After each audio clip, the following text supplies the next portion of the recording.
What if the only thing standing between you and the life you want is you? Not your circumstances, not other people, not timing, but your own unseen patterns. Right now, in this very moment, there could be something incredible trying to enter your life. A breakthrough, an opportunity, a shift. But instead of receiving it, you might be unknowingly pushing it away. The truth is, miracles don't just appear randomly, they flow where there is alignment. And if you're not aligned, even the greatest blessings can pass you by without you realizing it. Today, you're going to discover the subtle signs that show you might be blocking your own miracle, and more importantly, how to stop. When your attention is constantly fixed on what is missing, your mind begins to treat lack as your normal reality. You wake up thinking about what hasn't worked, what you don't have, what hasn't arrived yet, and slowly that becomes the lens through which you see everything. Even when something good happens, it feels small, temporary, or not enough because your focus is already trained to search for absence. This creates an internal signal that says, there is not enough for me.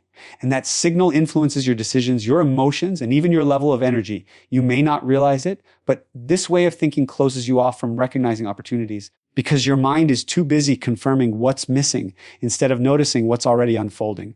What's powerful is that your focus is not just passive observation, it is active direction. Wherever your attention goes, your energy follows, and whatever you energize begins to grow in your awareness. If you constantly revisit problems, they feel bigger. If you constantly acknowledge even small blessings, they begin to expand in your perception. This is why two people can live in the same situation, yet experience completely different realities. One sees limitation, the other sees possibility. Shifting your focus doesn't mean denying challenges or pretending everything is perfect. It means training your awareness to include what is working, what is present, and what is already supporting you in ways you may have overlooked. It could be something as simple as your ability to think, to learn, to try again, or even the fact that you are searching for something better. These small recognitions start to rewire your internal state, moving you from scarcity to openness, from tension to receptivity, from resistance to flow. And as that shift begins to take place internally, the need to control every detail of how your life unfolds often comes from a place of fear rather than strength. You want certainty, you want guarantees, you want to know exactly how things will happen before you allow yourself to believe in them. So you start planning every step, analyzing every possibility, trying to predict outcomes before they even begin. On the surface, it feels responsible, even smart, but underneath it creates tension. Because the truth is, life doesn't operate within the limits of your expectations. When you try to control the how, you unknowingly reduce the number of ways things can work out for you. Control creates resistance. It sends a message that says, I only trust what I can see and understand, and that closes the door to unexpected opportunities, creative solutions, and outcomes that are far greater than what you imagined. You might reject something simply because it doesn't look the way you expected, or you might delay taking action because you don't have the full picture yet. This keeps you stuck in a loop where nothing feels certain enough to move forward and nothing feels surprising enough to accept. Letting go of control doesn't mean giving up or becoming passive. It means doing your part with clarity and intention while releasing the need to dictate the outcome. It's about trusting that there are forces, connections, and possibilities at work beyond your current awareness. When you loosen your grip, you create space for things to unfold in ways that are often more aligned, more efficient, and more powerful than anything you could have forced. In that space, your energy shifts from pressure to openness, from anxiety to trust, from limitation to expansion.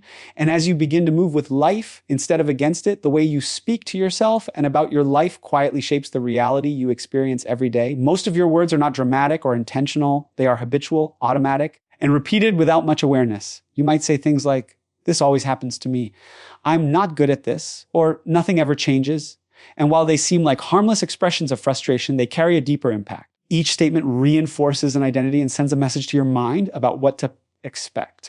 Over time, your mind begins to accept these words as truth, and it starts filtering your experiences to match them. Your brain is constantly looking for evidence to support what you repeatedly tell it. If your language is rooted in limitation, it will highlight failures, ignore progress, and magnify obstacles. This is how your words turn into patterns, and those patterns turn into outcomes. It's not that life is working against you. It's that your internal dialogue is setting the direction without you realizing it. Even when opportunities appear, a negative inner voice can cause hesitation, doubt, or self-sabotage, making you step back from something that could have moved you forward. What's powerful is that changing your words doesn't require perfection, it requires awareness. When you begin to notice how you speak, you create a gap between reaction and choice. In that gap, you can shift your language from fixed to flexible, from limiting to empowering. Instead of declaring defeat, you can acknowledge growth, possibility, and movement, even if it's small. This doesn't mean ignoring reality. It means choosing words that support where you want to go rather than where you feel stuck.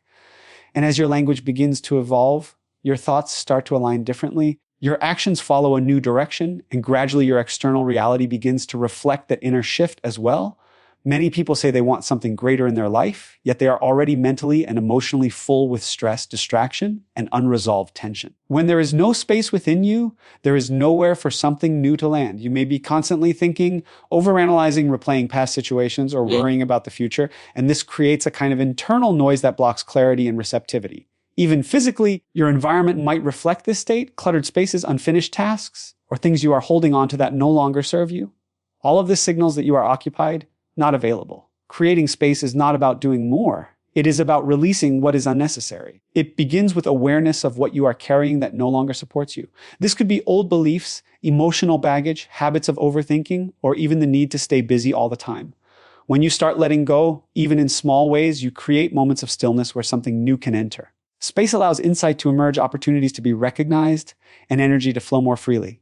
There is also a deeper layer to this, which is your ability to receive without resistance. Sometimes, even when something good comes your way, you might question it, doubt it, or feel undeserving of it. That reaction is another form of being closed off. When you create space, you also begin to soften that resistance. You allow yourself to accept support, to acknowledge progress, and to welcome positive change without immediately pushing it away. As you clear both your inner and outer world, you begin to feel lighter, more present, and more open, and in that openness, life finds room to bring in what has been waiting for you all along at the deepest level. One of the most powerful blocks to receiving anything meaningful is the quiet belief that you are not truly worthy of it. This belief is often not loud or obvious. It hides beneath your actions, your reactions, and the way you interpret what happens in your life. You might say you want success, happiness, or abundance, but if a part of you feels undeserving, you will unconsciously create distance between yourself and those very things. This can show up as self-doubt, hesitation, or even pulling back when something good begins to happen. Worthiness is not something you earn after achieving certain milestones. It is a state you accept. When you tie your value to outcomes, you create a moving target that is never fully reached. Even when you accomplish something, there is always another condition, another reason to feel like it's not enough yet. This keeps you in a cycle of striving without fully receiving. You might work hard, push yourself, and still feel an emptiness because deep down, you haven't allowed yourself to truly accept what you've created. This internal resistance can also cause you to settle for less than what you desire. You may tolerate situations, relationships, or environments that don't align with you simply because a part of you believes that's all you can have. Over time, this reinforces the idea that your expectations should remain low and your potential stays limited by that belief. Shifting this begins with recognizing that your existence alone carries value. You don't need to prove it, justify it, or wait for permission to feel it. When you start to accept your worth, even in small ways, your choices begin to change. You set different standards, you respond differently to opportunities, and you stop shrinking yourself to fit into limitations. And as that sense of worth grows stronger within you,